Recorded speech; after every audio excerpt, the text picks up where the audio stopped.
And the river flowed and flowed into a giant lake. Well, I can't say I haven't had my own tinkle timeouts. Alpha and Omega 5, the Tinkle Timeouts.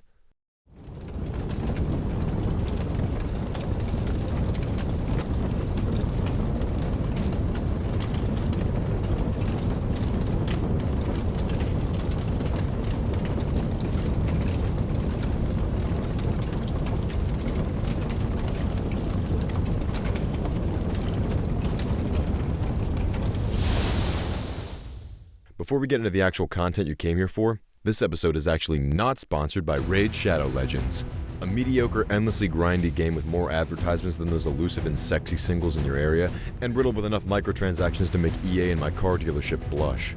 It's got a strong following, somehow. Picked from scantily clad women and roided out warriors, cause you're 13 and every YouTuber told you to play it. Just cause they're paid to like it doesn't mean it affects their opinion. You lie! You lie! Leave the leash to your weak and dying shred of dignity on the ground and spend actual real-world money on a game not even the people who play it would recommend. So grab your imaginary friends, order a pizza with extra lonely, and strap in to waste your rent money and secure your virginity. Raid Shadow Legends. Submit, we will never fucking stop. But for real, how did we get here? Who asked to see Alpha and Omega the Vacation Scrapbook? Emphasis on scrap. Or more appropriately, if you drop the S, just crap. Okay, I'm reaching, but so are they. So, when we last left off, the offspring of the original film's protagonists had somehow managed a decent-ish movie that, while still not great, was comparably better animated and written than most of its predecessors. I actually wondered if the next one would be decent. Maybe they get better gradually. Well, let's get this going. It begins with the same three little shitheads define the laws of physics, and then the usual warning to turn back, before the random shots of nature and the studio name and junk. The whole family seems to be on their way to some random location for a vacation trip, but it doesn't really matter where, trust me. All that's worth noting? Well, Claudette and Fleet are boyfriend and girlfriend since the last movie. Kate doesn't approve because, I don't know, I guess she thinks he'll take his father's abuse out on Claudette. And apparently Run, The future king of the forest. yeah, the delusional tree hugger, is now actually friends with the mean girl porcupines from the last movie. Also, is Scary Godmother out here planting trees? Because I think the PlayStation fucking 1 had better textures than the blurry colors Run's clinging to right now. It's pretty intriguing just how the animation has taken such a nosedive back to expected rushed-as-fuck quality. Oh, and look, flashbacks to previous movies because, hey, why not? It's only just 4 minutes. Really padding the runtime already, are we? Off to an exceptional start, aren't we? These two wolves run out of hiding and tell Kate Humphrey and the family that the area's lack of caribou has led to humans trying to relocate them. So trappers... What the fuck is that? No, like hunters. Hunters that get paid to move animals. God, where do your heads go when I talk? They're also capturing wolf pups. They are transporting them to the other side of the country. Humphrey and I have been through this before. Fuck's sake, seriously, this is flashback number 2 in the first 5 minutes. And if we peek ahead in the wolf's conversation about the trappers and relocation stuff, by the 7-minute mark they've shown another clip from the first movie totaling at 4, averaging about anywhere from 20 seconds to nearly a minute-long flashbacks for every 3 minutes of screen time. I'm actually speechless. Someone somewhere said, yep, that's good, do that. Jiminy H. cheese stick. Well, the two wolf chicks try crossing the field alone in a huge dash of faith, and a plane above them with an immaculate shooter inside manages to catch both of them off screen. Kate, the pups! Gee, it would be so shocking for the kids to see a wolf sedated. I mean, unless it's played for laughs, of course. So why not just turn around and go home, like, normal adults would conclude? Well, honestly, for a good reason. They've come a little ways already, so their best chance is crossing some kind of, county line or something. This'll mean they're safe from the trappers, because they aren't in Jasper Park anymore. But knowing their way across is suicide, or sleep-aside, they all try to be clever and sneak across under an overturned log. Fitting how they look like a giant moving hunk of shit slipping through the otherwise vacant bowels of this movie on its way to the next stage. Unfortunately, a pair of these trappers in a truck show up to collect the passed-out wolves, and one sits down. Then they get back in their truck, but for some reason the adults decide everyone should just run for it. I mean, I get you're panicking, but I'm pretty sure you could wait and just keep going all stealthy-like. Look! Woofa! The 3-9 Woofa! Wow, you just hit every limb when you fell out of the ugly tree, didn't you? At least your friend looks slightly better. I guess they're the bad guys, but god damn, at least the first movie tried to keep the human character shot from the waist or arms only. But Jesus, you can't break a man like this.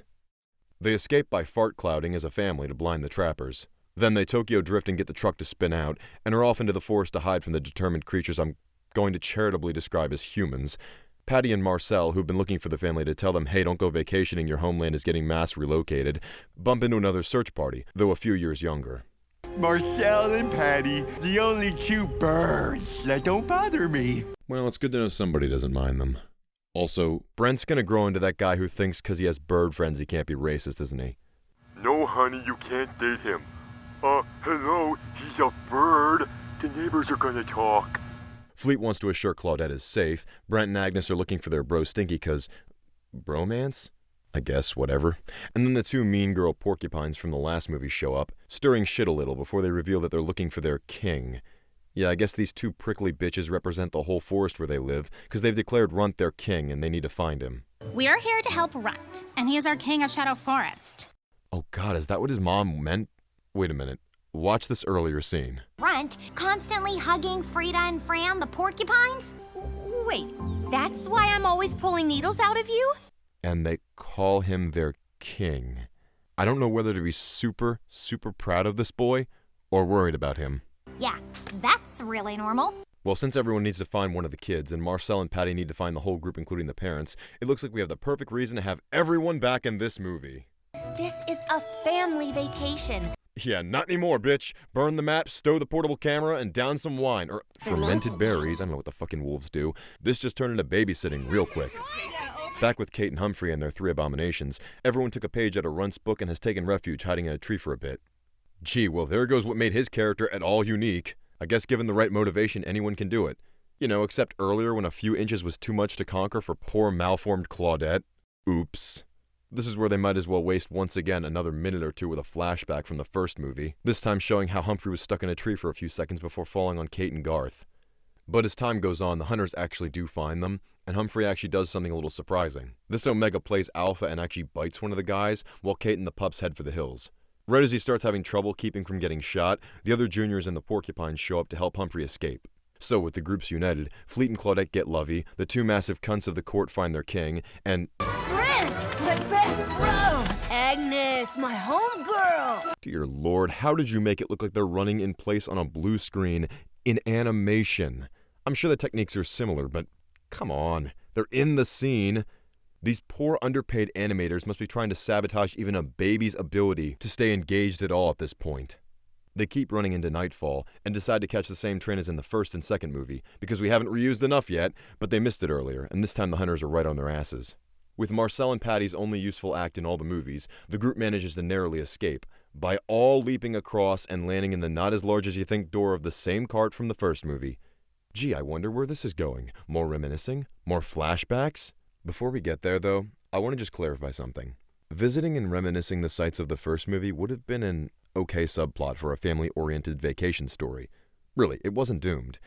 But the constant flashbacks, references, delivered with all the poorly written and cringy dialogue a first-year film student would have the right to scoff at, paired with the further downgraded animation, yeah, it's not charming or giving me any positive vibes. And I doubt anyone who's an actual fan of the series is enjoying being constantly asked to, remember the first movie we did? You know, especially since the second fucking movie did this already. Yeah, anybody forget that existed? The one where they literally repeat the first movie but with kids, like a highly effective birth control commercial? Okay, onward. As Kate and Humphrey get ready to go to first base in front of their kids, or a low howl, again, I don't know what you wolves call it, Brent needs to shit. Oh no, but he's constipated. So what do? First, a flashback to Humphrey needing to piss from the first movie.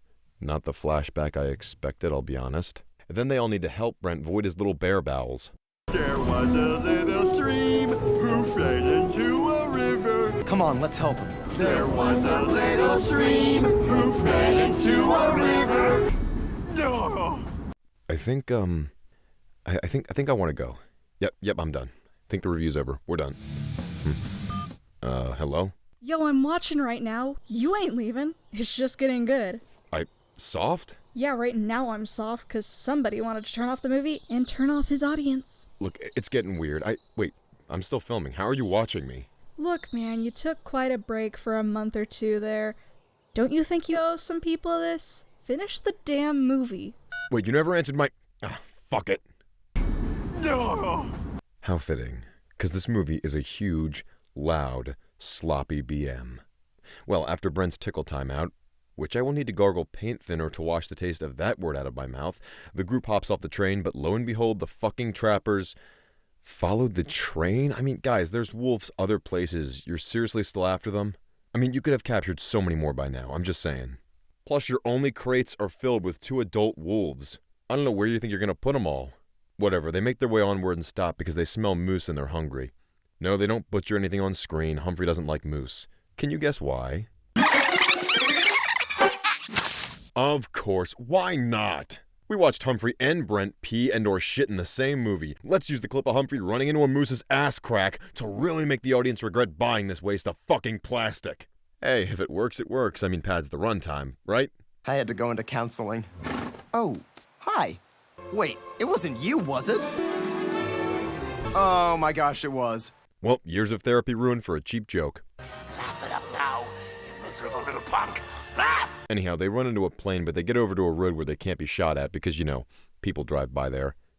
Not that that stopped a certain other hunter, and that motherfucker had live rounds. Runt's got himself a slight gimp, so they decide to find a resting spot, and after a night of rest and another duping of the mindlessly pursuant hunters, the group arrives at their next point of endless reminiscence. The RV from the first movie. Remember? Remember the first movie? Do you remember? Do you remember it yet? Do you remember? Do you fucking remember? Kate, this is the same camper we took last time. Yes, the same one. This time from Jasper back to Idaho. No. Do not try to validate this script's existence. Burn it and start over. You do not get graded on a creative writing essay by turning in a book report. And not a good book report. Oh, also, they divorced the cute couple from the first movie. Remember when these two represented Kate and Humphrey's potential for romance? Remember the opposites attract line? It's like opposites attract, if you will. Exactly. Well, if that's still true, I guess we can look forward to Alpha and Omega 9. Who gets the kids? More like alimony and Omega. Kate's an alpha hunter and an alpha bitch in court. Also, they kill the old lady. So now are you telling me Kate's gonna die? Nah, I'm reading too deep into it. Moving on. They startle her, but when she wakes up, the old lady catches on that they're all cool. After some misunderstandings. And after hiding them from the 2 CGI Nickelodeon rejects, Humphrey convinces this senile woman that she's probably better off just taking several wild animals upstate in her camper truck.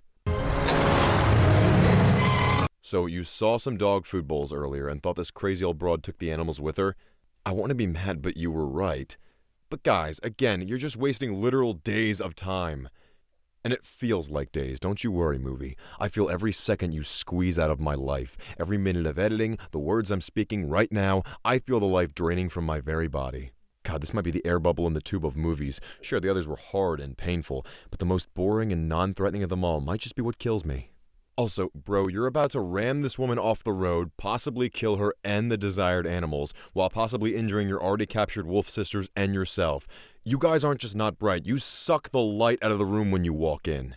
Arriving at their desired location, or close enough to it, the group is chased by the 2 numbskulls, and Granny goes full on PETA and releases the 2 starved and terrified animals that were moments ago being knocked around like tumble-dried rag dolls. So they're sick of being chased, and Humphrey nuts up once again, choosing to take on the hunters one by one, and after reaching a safe spot, Kate hears gunshots and charges back to help Humphrey fight. Is Dad okay? Is he? He's the best dad in the world. And Mom, she might be in danger too. What if they're taken? Oh, please, let them make it past one more disaster. Yep, let's convince the kids that the ones that they came here to see are dead. I know they're never gonna sell that they actually killed off the main parents or anything, but I just love that they're trying to get you in the first place. It's evil and stupid all at once. This is the end, by the way. They fade back into existence like ghosts, the family reunites, and they continue on their vacation now that they're finally safe from danger. So, those guys are dead, yeah? You killed 2 men. Their corpses are smelling up the path, and that old lady's kicking their corpses. Cool. 1 point to this movie for making Kate and Humphrey future divorced Bonnie and Clyde. And that was the Alpha and Omega Family Vacation. Do I need to say anything? Come on, it's the fucking umpteenth attempt at a sequel. When it's not, remember the first movie? It does the bare minimum to move the plot forward, ignoring, ironically, the original movie's established canon, or changing things for the sake of getting things over with while reaching the minimum length. And of course the animation, as usual, was subpar. Everything about this was subpar, at best boring, but for the most part just insulting. To the fans' intelligence and to me. Honestly, I'm sorry if this review felt a little boring or lacking. I can only work with what I'm given, you know? And I was handed the 5th movie in a mostly mediocre to awful franchise. Well, guess that's it. Peace, guys. Wait, the hell's that sound? Soft, are you standing outside my window? No. Do you want to come in? It's called shade. Okay, but don't break the... God damn it, that shit is gonna draft like Vietnam!